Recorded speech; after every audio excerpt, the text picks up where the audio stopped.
Debate Acuerdos de Paz de La Habana, Areiza Isabel Avendaño Yanivis Mendoza Lloreidis Ibero. Cordial saludo para todos. Mi nombre es Isabel Cristina Areiza. Nosotros somos estudiantes de la Corporación Universitaria Iberoamericana. A continuación les vamos a presentar un pequeño debate acerca de lo que ha sido la firma del Acuerdo de Paz del gobierno colombiano y las FARC-EP. Desde este acuerdo de paz, el país ha experimentado una serie de cambios y reformas constitucionales, las cuales han sido orientadas a consolidar la paz, a fortalecer la democracia y atender a las necesidades estructurales del conflicto armado. Para esto vamos a iniciar con nuestra compañera Yanivis. Buenas tardes, compañeros y profesor. A continuación les voy a hablar un poco acerca de la perspectiva progresista en relación a las reformas como consolidación de la paz y la justicia social. Desde este enfoque, las reformas recientes son vistas como pasos necesarios para cumplir los compromisos adquiridos en los acuerdos de paz de La Habana en 2016 y avanzar hacia una Colombia más equitativa y democrática.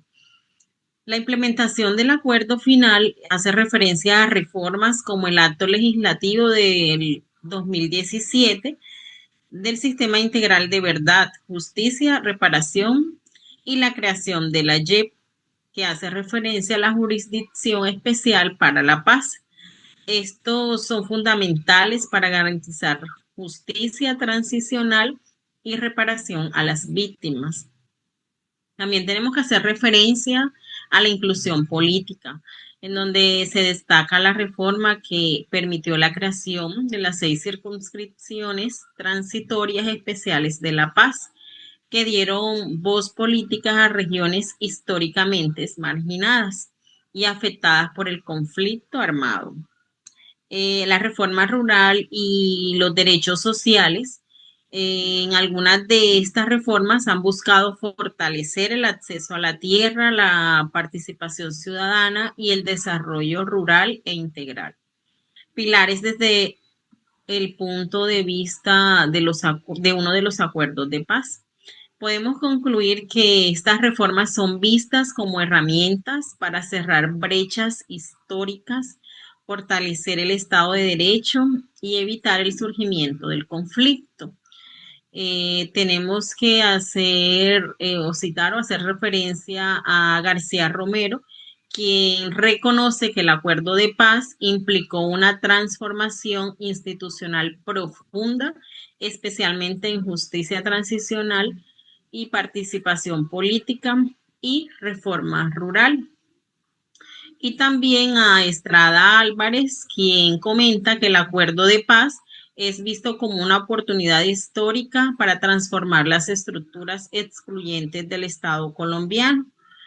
También vamos a hacer referencia un poquito acerca del acto legislativo de 2016, que es la implementación del acuerdo de paz contenido en el procedimiento legislativo especial para la paz, para agilizar la implementación de la normatividad del Acuerdo de La Habana, en donde el gobierno lo defendió como mecanismo urgente para cumplir compromisos internacionales.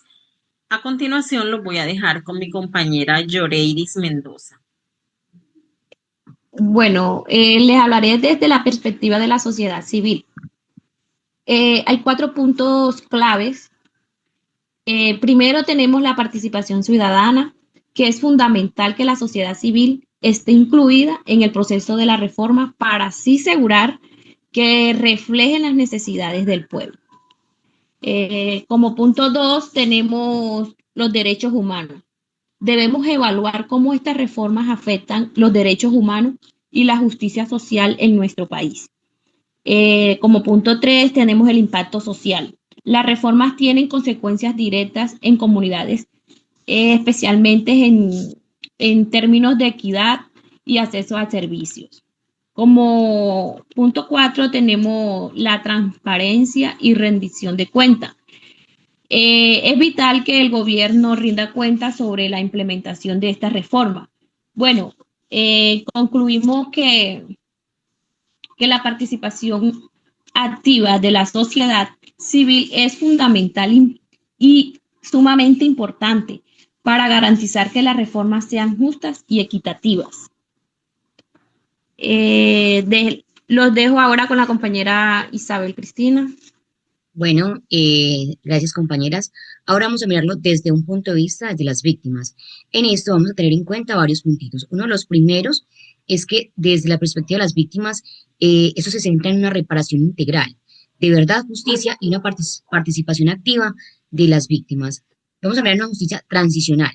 Esto es como un mecanismo de jurisdicción especial para la paz, que es la JEP, la Comisión de la Verdad y la Unidad de Búsqueda de Personas Dadas por Desaparecidas. Sí, la siguiente es derechos de las víctimas. En esos nuevos derechos se busca una reparación y una garantía o unas garantías de que esto no se repita continuamente, ya que sabemos que en nuestro país hay otros grupos al margen de la ley. También tenemos una participación ciudadana, de cómo las víctimas a partir de este proceso de paz han contribuido a la construcción de un acuerdo y al seguimiento de una implementación. Y eso es fundamental tener en cuenta de cómo las víctimas han cedido y han perdonado a muchos de los victimarios, los cuales, según un punto de vista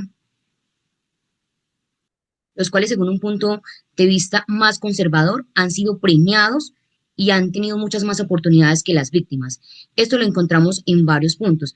Para eso vamos a tomar, por ejemplo, lo que nos dice Estrada Álvarez en el 2019, nos dice: la falta de claridad y firmeza en la implementación de los acuerdos de paz puede ser interpretada como una concesión que debilita al Estado frente a los actores. ¿Sí?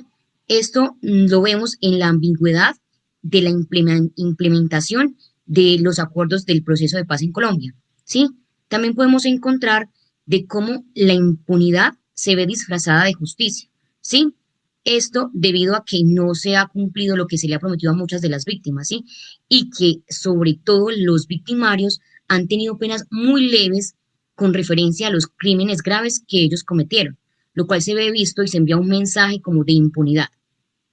También vemos a las víctimas, a los victimarios como premio, ya que se les ha creado curules, especialmente para los que tienen cargos importantes, que son los excombatientes.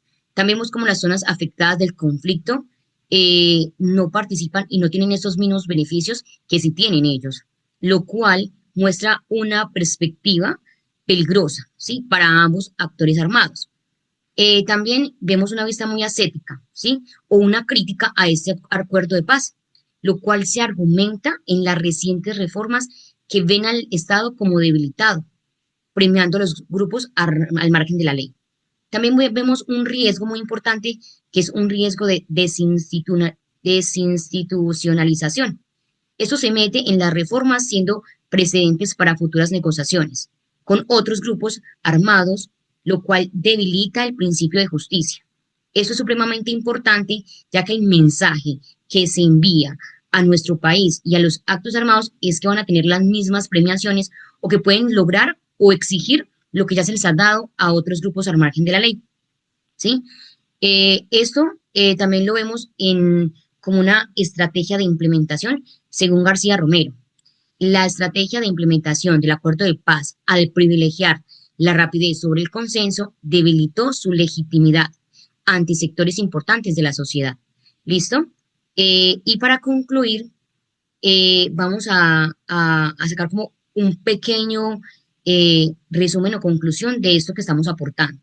Para eso es importante, teniendo en cuenta todos los puntos de vista anterior y que el acuerdo de paz ha generado unas grandes transformaciones en nuestro país, permitiéndole a las víctimas reconocer o perdonar a sus victimarios, brindándole también oportunidades de participación y asimismo a los victimarios.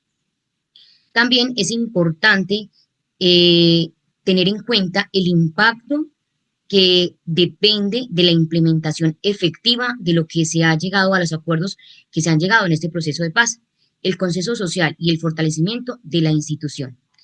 Desde múltiples perspectivas podemos comprender cómo el proceso de paz tiene constantemente y ha vivido desde el 2016 hasta la actualidad grandes desafíos para construir una paz que sea estable y duradera en este contexto de tanta polarización desde cada punto de vista y una desigualdad que evidenciamos en nuestro país. Muchísimas gracias.